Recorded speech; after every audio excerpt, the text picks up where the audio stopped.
Assalamualaikum warahmatullahi wabarakatuh. Pada video kali ini tentang pengembangan tema.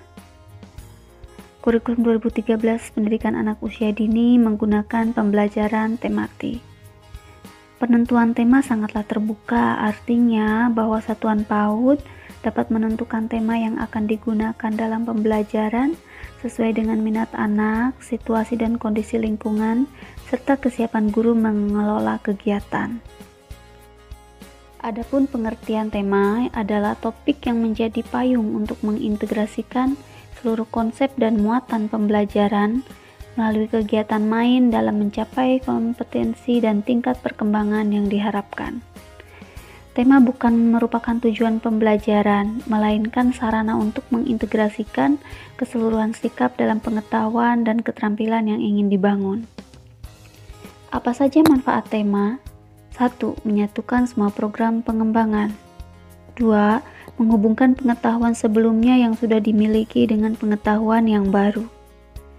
3. Memudahkan guru dalam pengembangan kegiatan belajar sesuai dengan konsep dan sarana yang dimiliki lingkungan.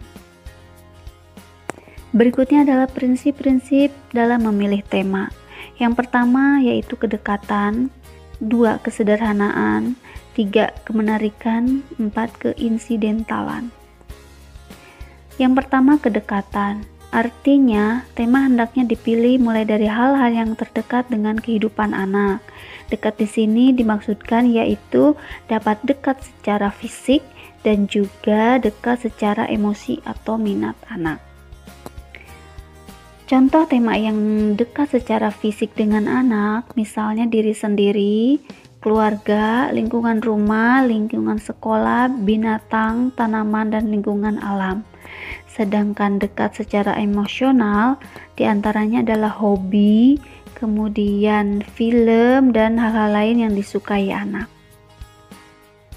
Satu contoh, lembaga PAUD tersebut berada di lingkungan dekat pantai, maka bisa mengambil temanya adalah lingkunganku dengan subtemanya pantaiku yang indah. Atau misalnya ada lembaga PAUD yang dekat dengan perkebunan, maka tema lingkunganku bisa mengambil subtema kebunku. Untuk hobi, bisa saja anak itu hobinya adalah main mobil-mobilan, robot, boneka. Itu bisa dijadikan satu pilihan sebagai tema dalam pengambilan tema secara dekat secara emosi anak. Yang kedua yaitu kesederhanaan, artinya tema yang dipilih yang sudah dikenal anak agar anak mudah memahami pokok bahasan dan dapat menggali lebih banyak pengalamannya. Misalnya saja tema binatang dengan subtemanya ayam, maka bisa kita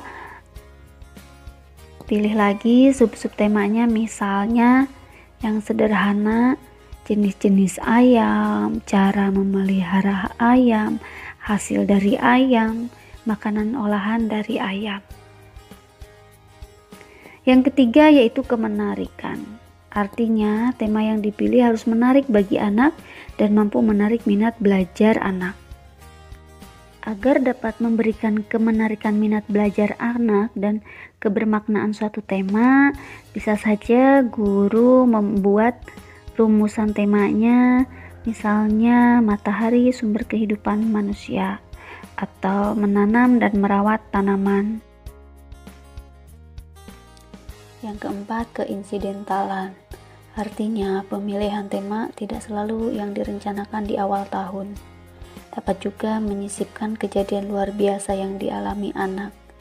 Misalnya peristiwa banjir yang dialami anak dapat dijadikan tema insidental, menggantikan tema yang sudah direncanakan sebelumnya. Atau juga mungkin peristiwa gempa bumi, tanah longsor, dan lainnya.